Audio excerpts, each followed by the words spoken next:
हर हर महादेव दोस्तों, शुरू करते हैं आपकी यूनिट 6। ये आपकी एफएएम की लास्ट यूनिट है। छोटी सी यूनिट है, इसमें 3 टॉपिक है: cash management, inventory management and receivable management. सबसे फर्स्ट है आपका कैश मैनेजमेंट। इसकी डेफिनेशन देखते हैं। कैश मैनेजमेंट का मतलब है कि कंपनी के कैश इनफ्लोज और आउटफ्लोज को मैनेज करना ताकि बिजनेस अपनी शॉर्ट टर्म ऑब्लिगेशन और इन्वेस्टमेंट अपॉर्चुनिटीज को पूरा कर सके। Objective of cash management. Cash management का सबसे पहला ऑब्जेक्टिव है लिक्विडिटी मैनेजमेंट। इसका मतलब है कि बिजनेस के पास इतना कैश हो कि वो अपनी इमीडिएट ऑब्लिगेशन जैसे वेजेस, क्रेडिटर्स और अदर ऑपरेटिंग एक्सपेंसेस को इजीली पे कर सके। सेकंड है efficient cash utilization. Efficient cash utilization इसका मतलब है कि कंपनी का कैश एफिशिएंटली यूज हो ताकि आइडल कैश ना हो और जब जरूरत हो तो कैश अवेलेबल हो। Profit maximization. कैश मैनेजमेंट का एक ऑब्जेक्टिव ये है कि कंपनी के पास इतना कैश हो कि वो इन्वेस्टमेंट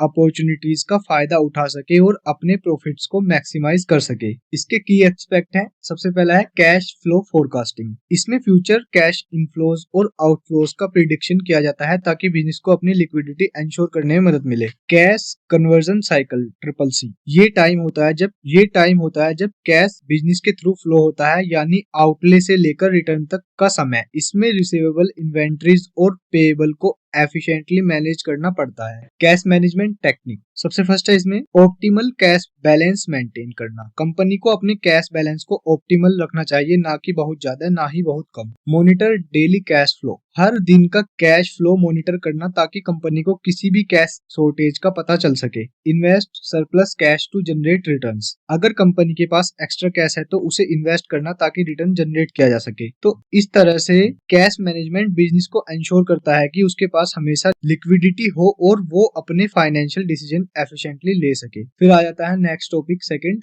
इन्वेंट्री मैनेजमेंट। इसका मतलब क्या होता है, हम ये पहले समझते हैं। इन्वेंट्री मैनेजमेंट का मतलब है कंपनी के स्टॉक को कंट्रोल करना ताकि कस्टमर की डिमांड को पूरा करने के लिए सफिशिएंट इन्वेंट्री हो और आउट स्टॉकिंग से बचा जा सके जो हाई स्टोरेज कॉस्ट को जन्म दे सकता है। ऑब्जेक्टिव में सबसे पहला है इंश्योर कंटिन्यूटी ऑफ ऑपरेशन। ये इंश्योर करता है कि डिमांड को पूरा करने के लिए बिजनेस के पास सफिशिएंट स्टॉक हो। Minimal inventory cost. ये एक्स्ट्रा स्टॉक्स, स्टोरेज कॉस्ट और ओब्लिसेंस के रिस्क को कम करने के लिए काम करता है। Optimal inventory balancing. इसका मतलब है कि इन्वेंट्री को ना ज्यादा और ना ही कम रखा जाए ताकि कैरिंग कॉस्ट को कम किया जा सके और स्टॉक आउट से बचा जा सके। की एक्सपेक्ट में सबसे फर्स्ट है स्टॉक टर्नओवर रेशियो। ये रेशियो बताता है कि कंपनी अपने इन्वेंट्रीज को कितनी बार बेचती है और रिप्लेस करती है। अगर रेशियो हाई है तो इसका मतलब है कि इन्वेंट्री मैनेजमेंट एफिशिएंट है। फिर है इकोनॉमिक ऑर्डर क्वांटिटी (EOQ). इसकी देखो शॉर्ट फॉर्म भी है, जैसे EOQ की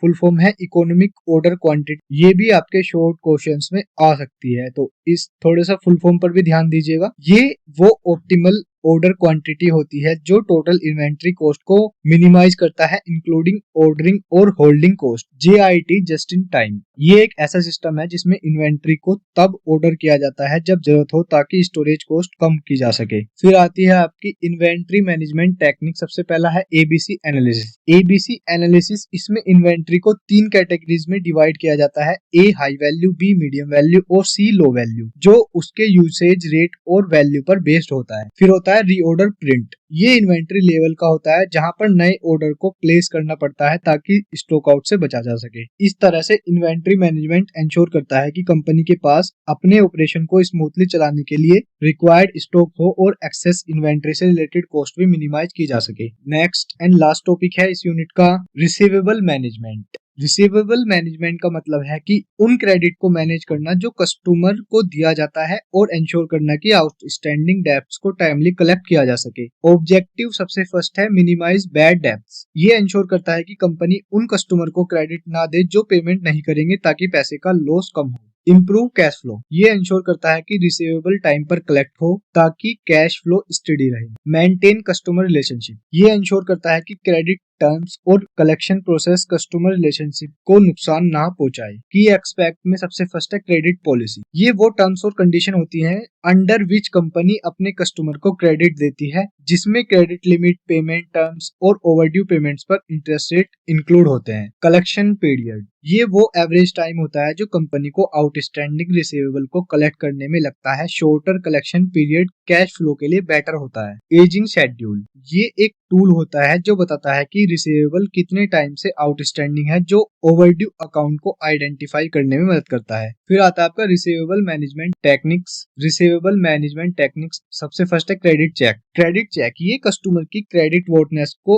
एक्सेस करना होता है ताकि क्रेडिट देने से पहले उनके एबिलिटी टू रीपे का अंदाजा हो सके। इंसेंटिव एंड डिस्काउंट, ये अर्ली पेमेंट डिस्काउंट ऑफर करना होता है ताकि कस्टमर जल्दी पेमेंट करे। डेब्ट कलेक्शन, ये रिमाइंडर्स भेजना, कलेक्शन एजेंसीज का यूज करना या लीगल एक्शन लेना जब जरूरी हो। तो कैश, इन्वेंट्रीज और रिसीवेबल को इफेक्टिवली मैनेज करके बिजनेस अपनी लिक्विडिटी इंप्रूव कर सकते हैं, कॉस्ट को रिड्यूस कर सकते हैं और अपने ओवरऑल फाइनेंशियल परफॉर्मेंस को एनहांस कर सकते हैं। ये तीन एरियाज हर बिजनेस की डे टू डे ऑपरेशन के लिए क्रूशियल होते हैं और स्मूथ ऑपरेशन मेंटेन करने में मदद करते हैं। तो यहाँ पे आपकी 6 यूनिट भी खत्म हो चुकी है। ये थी आपकी सब्जेक्ट की लास्ट यूनिट। अब मिलेंगे हम आपसे अगली वीडियो में नेक्स्ट सब्जेक्ट के साथ। तब तक के लिए tata, take care, bye bye.